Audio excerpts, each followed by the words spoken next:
Okay, so recording. Hello everyone. So welcome back for another devlog session on the NervLand project. It's been quite a long time since I did the last recording of one of those sessions. So we actually have quite a lot to cover because I've still been working pretty hard on this project. And here is basically an overview of what we have left now. We're just going to start from here, but yeah, we have to cover compilation of stuff, then building quite a lot of additional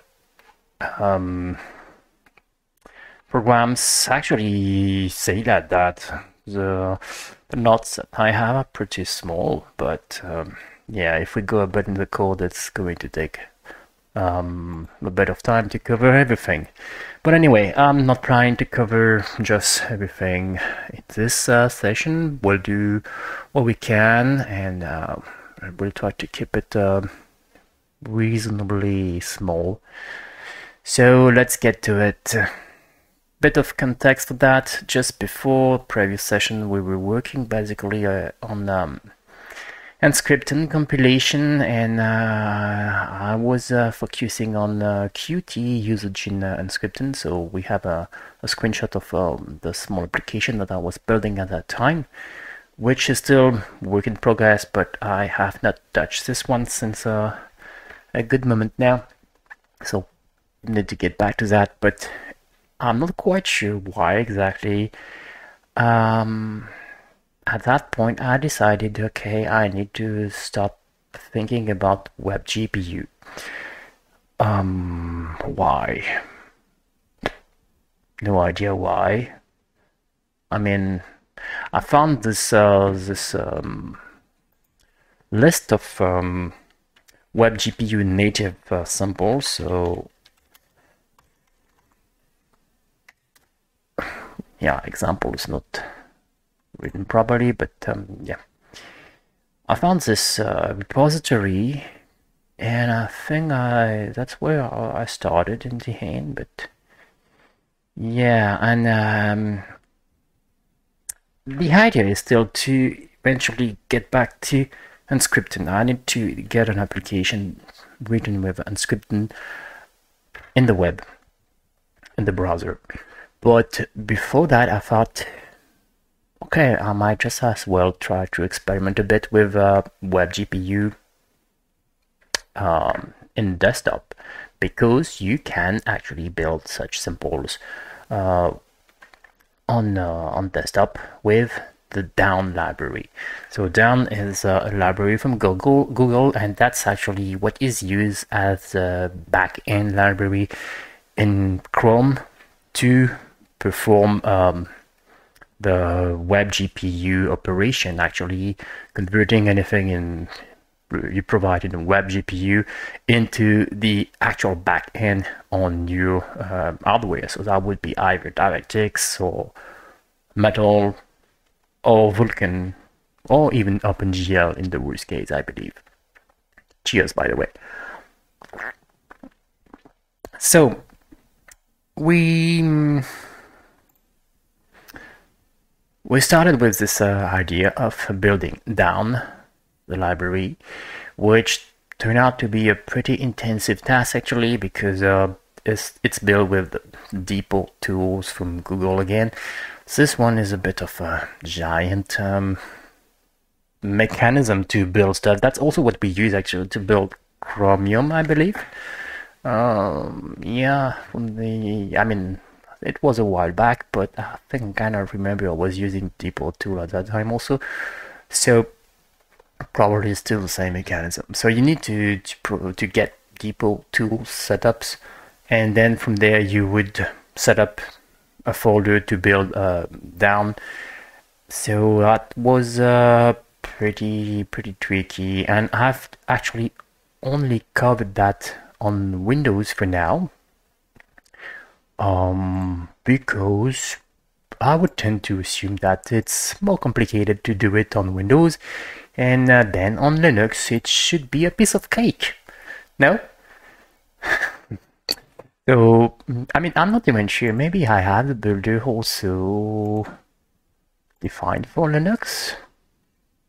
So that's the Windows part, build on Windows for down.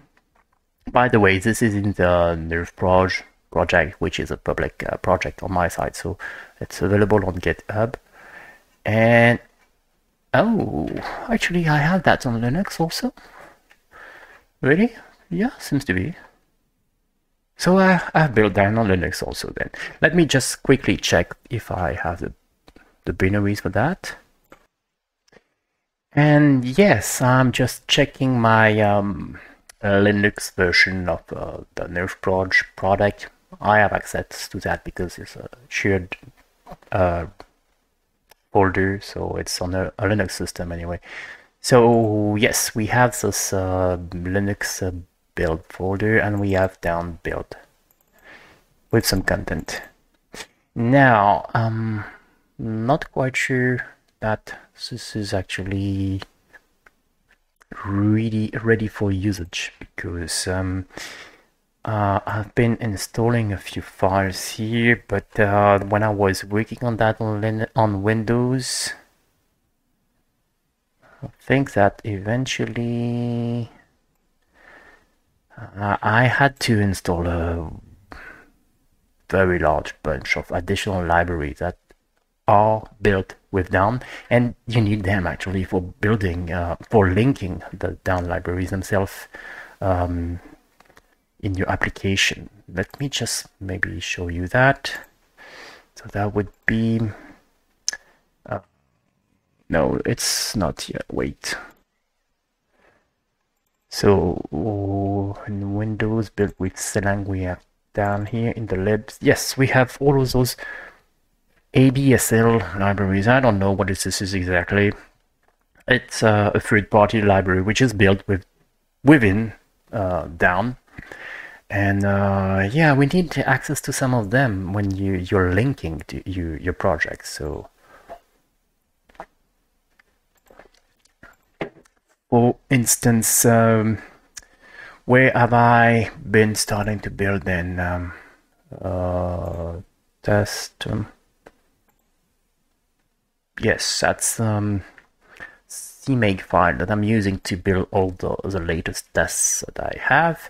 And here you see I have my list of down libraries where I've eventually just listed all those ABSLs. Maybe we don't need all of them, but I didn't really bother to try to figure out which one exactly is needed, because whenever I was trying to incrementally add those, I added one, then it was requiring another one, then another one, then another one. I just decided to put all of them, and this way you're sure that you get all the symbols defined. So yes, we need all of them. Probably on Linux it would be the same. But as I said, I didn't really try to compile anything on Linux yet, so I would have to rebuild the down libraries and to install also those additional libraries in the folder when I can find them then. Anyway, that's just the start of it. Yeah, so I was using that to do the building. A pretty complex builder in the end if you look at that. We'll do it again.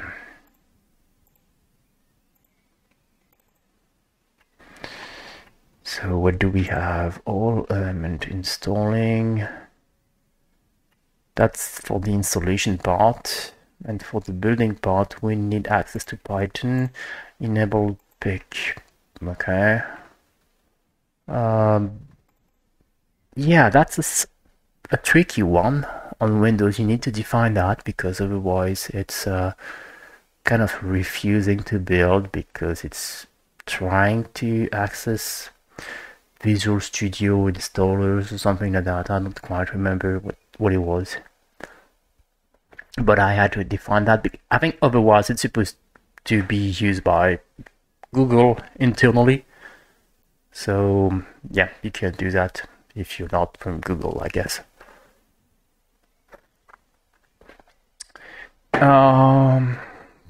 yeah, I mean, in the end, no real patching or anything. I just took the basic step that were explained for the compilation of a down.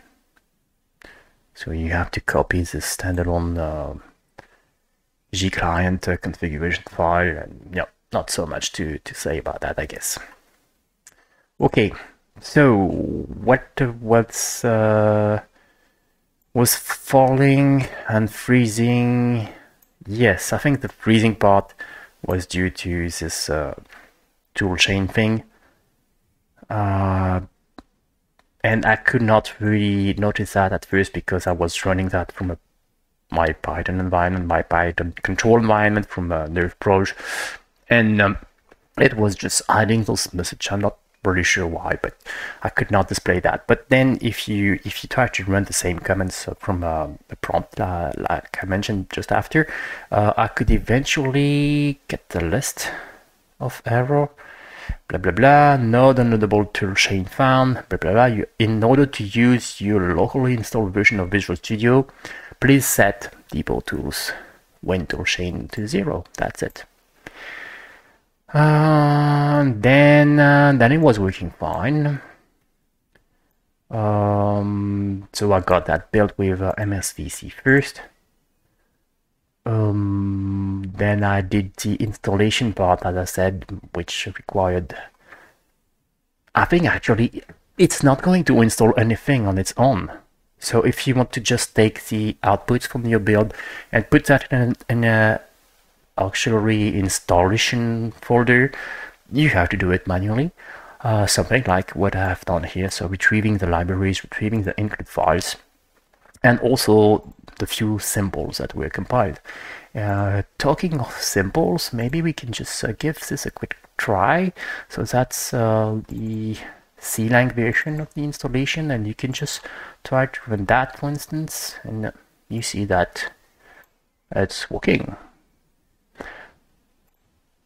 And by the way, for those who are not familiar with it, I mean, I was not at least, is a subcomponent, I could say, from down, or a sibling component, and this is used to do the compilation of the WGSL programs. WGSL is actually the language you use to build shaders that are meant to be used with WebGPU. It's actually pretty different from GLSL, but in the end, WGSL is going to be translated to HLSL or GLSL, or maybe something else, or maybe also SpearV directly. I don't think so. I don't know. Yeah, anyway, it's going to be translated for the backend because the backend expects the language that it's supposed to use. So it's kind of a higher level language, and even if it's a bit more verbal that at least like that GLSL, I think, in the end you kind of get used to it, and I'm starting to think that yeah, it's pretty good. So more to this later. More on this later, sorry. 15 minutes. No. 14 minutes. Sorry. Next, what should we mention? Rebuilding a simple room down in NervLand.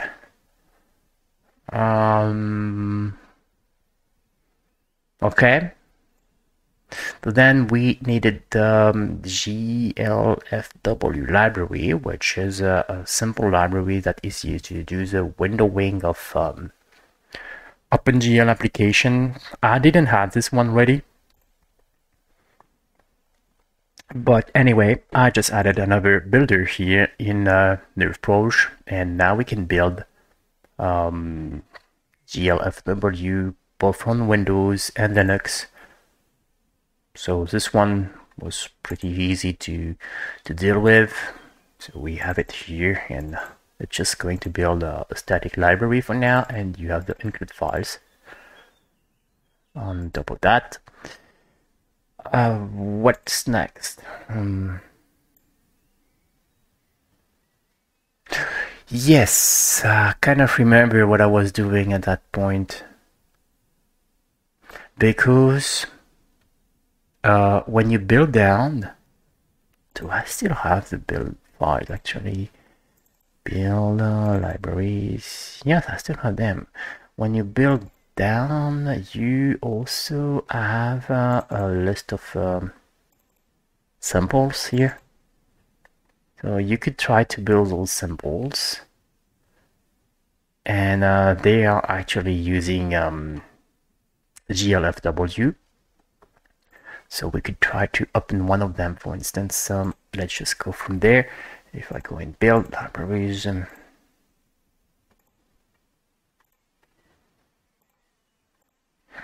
okay, so you have it here. Problem is, this is going to rely on simple utils. So you have some common classes, and it's going to create your GLFW window and the hood and all. It's going also to rely on an additional library, the down simple util or something like that.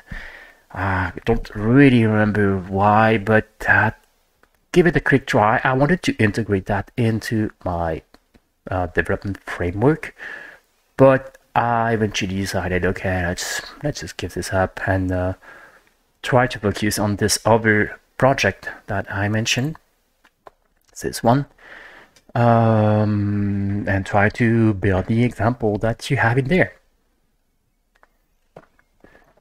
Was pretty tricky at start, but in the end, I got this working, so it's cool. What's next?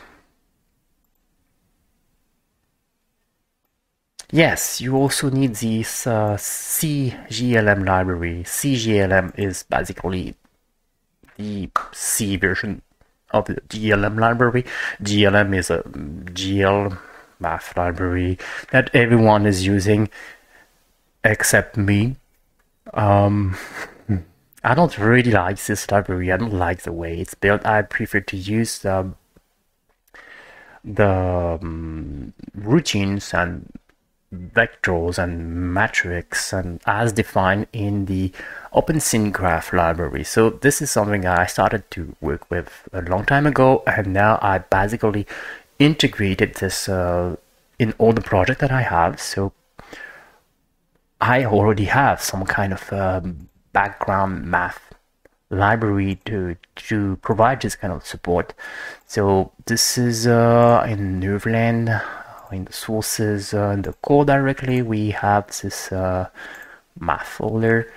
Currently it's still very simple, but that's all we really need in the end. Some kind of basic mat4 library where you can do every common operation that you want. It's not absolutely optimized. That's something I could go into eventually. GLM, for instance, is going to use simd operation to accelerate all your computations. So that's good. And I'm not doing that. But to start with, I rather keep using my own mat4 and vect3 and so on. And eventually I could try to figure out how to optimize that internally. And if it's not possible, I'll be in trouble, but that's a game, I guess. Anyway, just to mention that I'm not really a big fan of this GLM library. I don't really know how to use it, and I don't like the way that you're supposed to perform so simple operation like vector and matrix multiplication. This is a function call, and you don't have operator overloading or anything, or maybe you have, but I kind of never have seen that in use, so I don't know if it's possible. And anyway, KTX library. This is another new one which I didn't know about. And now I know about it, and it's cool because that's a library to kind of encapsulate your textures with some I'm not sure if that's providing the compression layer or whatever. I don't know, but I think it's a cool format. Not very aware of what's happening in there, but eventually I could dig a bit further into this. So I was able to build that on Windows, but it was failing on Linux. That's where I also decided to provide all those ABSL libraries, blah blah blah. And then I could draw a simple triangle from the down symbols. Ready? Whoops, wait a second. Okay, sorry about that. Anyway, that's about when I started to get some examples running finally with down, so using WebGPU. And the first one seemed to be this triangle example. In fact, I can probably just go in my list of scripts and see which was the first one. Which one was the first one? Everything continue WebGPU. Here are those symbols that I created. A simple triangle. Okay. So let's try to run this one. I mean, assuming it's still running.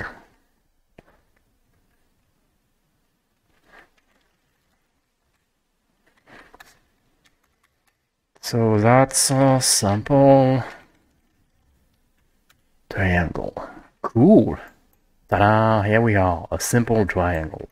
And I believe this one, as I mentioned, was built with starting with from the examples that we have in down directly. So probably still using the GLFW library.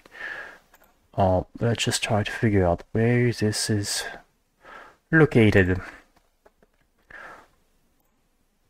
No, I think I eventually decided to put all the example in there. Simple triangle, that's it. I mean, it must be it, right? So we have a app context. App context, that's something that's coming from a WGPU app, and that is where I started to build a minimal GLFW simple context. So with this app context class, it's going to initialize your window and then perform the render loop, which you still have to implement, do whatever you need to do in the initialization and stuff like that. So that's yeah, creating the actual window and building your WebGPU surface from those Windows parameters. That's actually the critical step to be able to link your windowing system with WebGPU.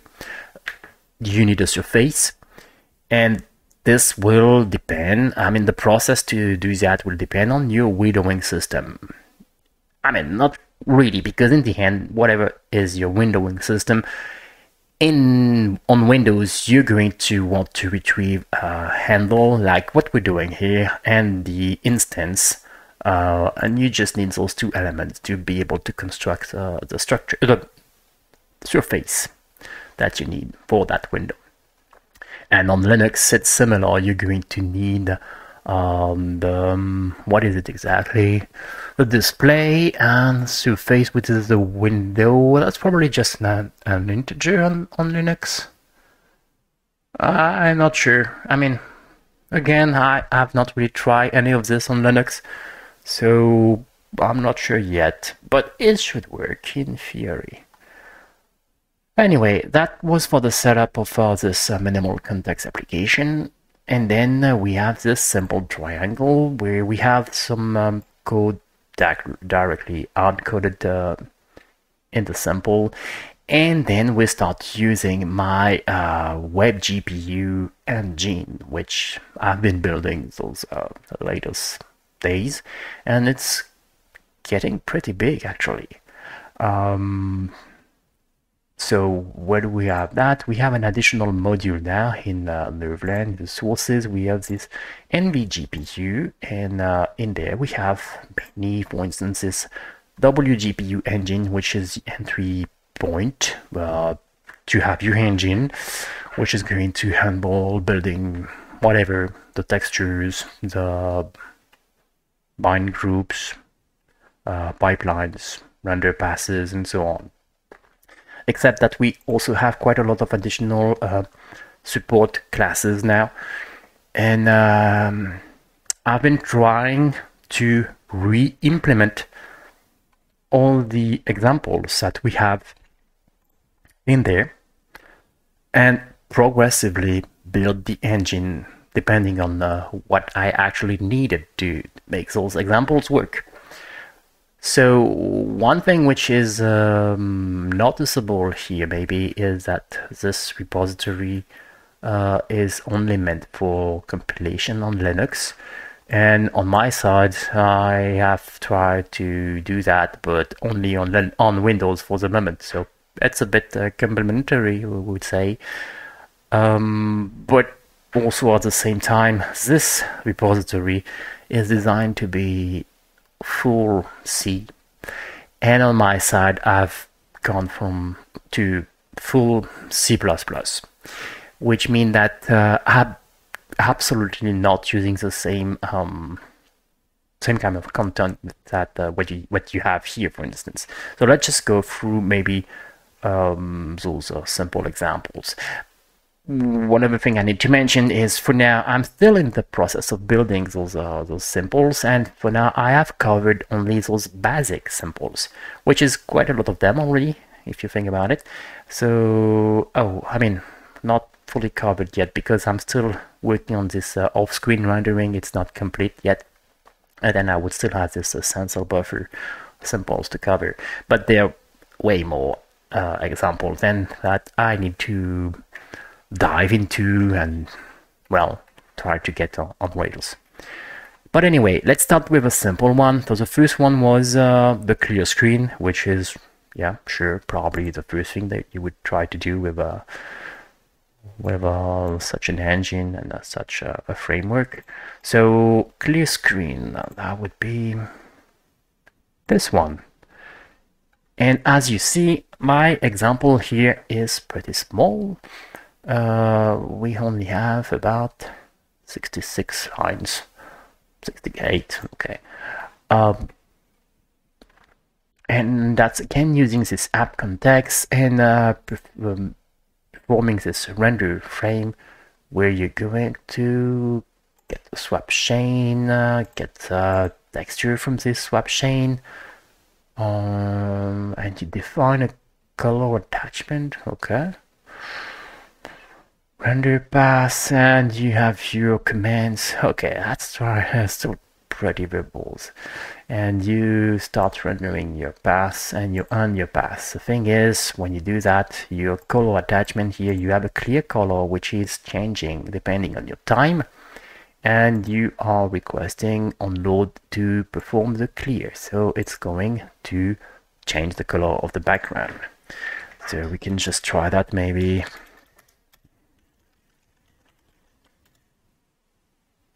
Here you go. So that's working fine. So one thing we should notice here is here you see, I mean, command buffer, for instance. That's C++ object from WebGPU C++ interface. So it's coming from, I think we have that included in there. So from this file, the WebGPU CPP, that's a complete layer on top of the actual WebGPU C interface itself, which is making things way more easier, I would say. Can't access that from there, really? I don't know where it is. I mean, it's supposed to be down. Okay, so here you have it. A lot of enumeration and a lot of support classes like this one. But good thing is then you have additional function like this that will help you to avoid any kind of repetition. And pretty handy to use, and I'm getting used to it, so I really don't want to get back to the C interface.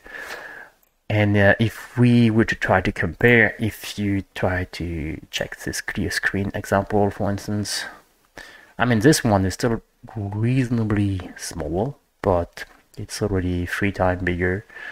I mean, almost 3 times bigger.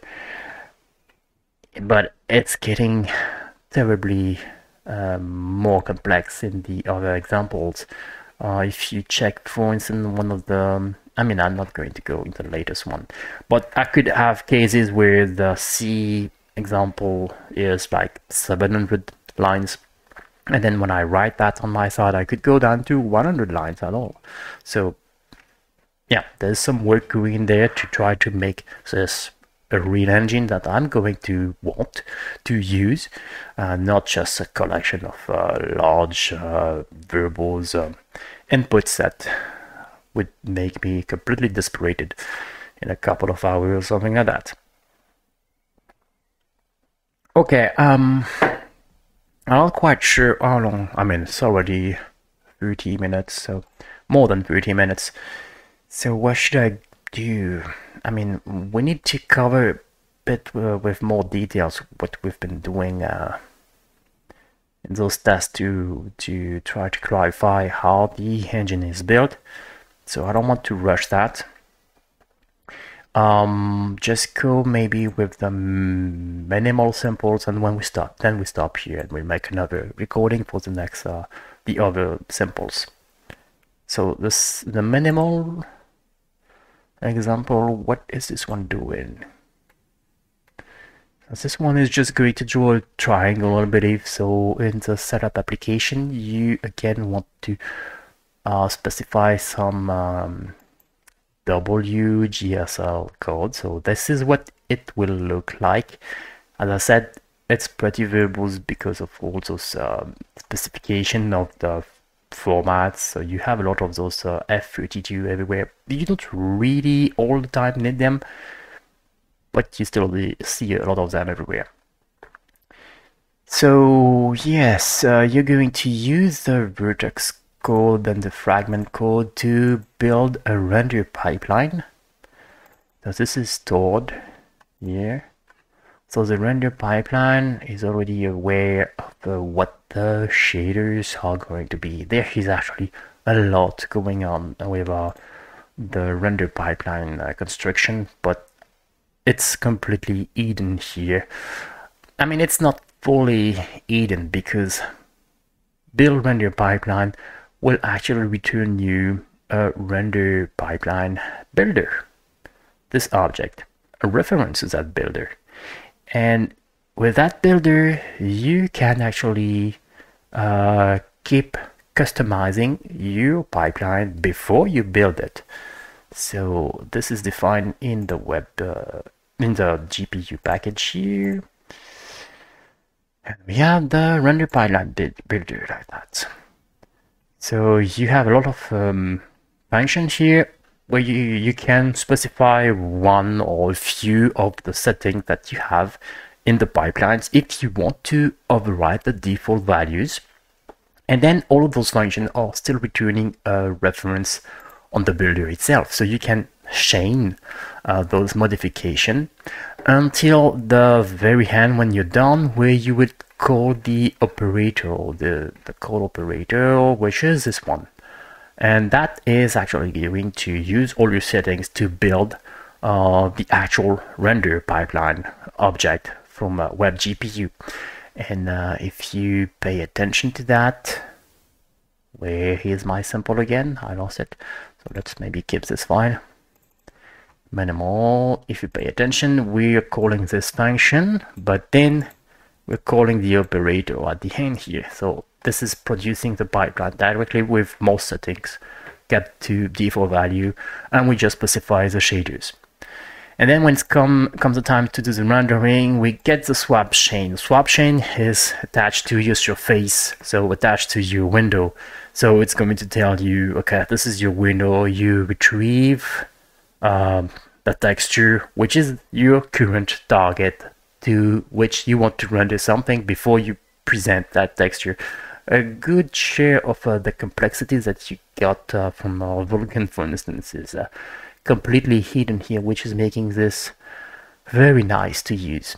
So you just get this, you call this get current texture view. That gives you a texture which you can use at the target. I mean, the texture view, it's not really the texture itself. And you can use that and try to render something in there. So this is exactly what we do. We prepare a color attachment for our render pass here, which is still done manually here. I kind of a bit of well, losing that already because I'm not doing it at all this way anymore, because I now have the concept of a render pass, which I'm using all the time. But let's not go too fast on this point. So yeah, you prepare this color attachment, then you prepare a command buffer where you do the recording of your commands.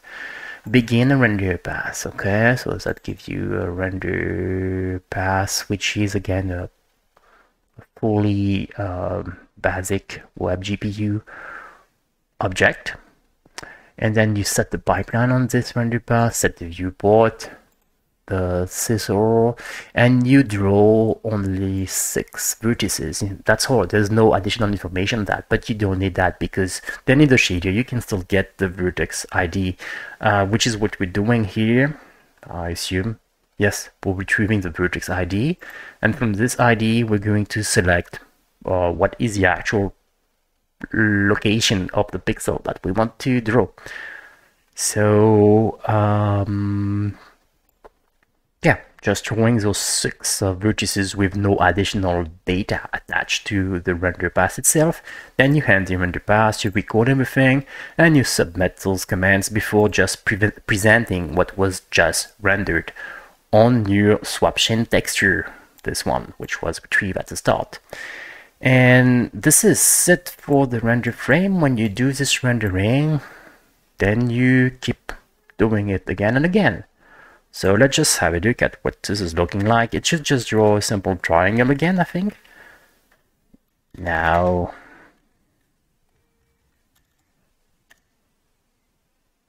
not quite. Oh no, I mean it's oh no, it's a two quads.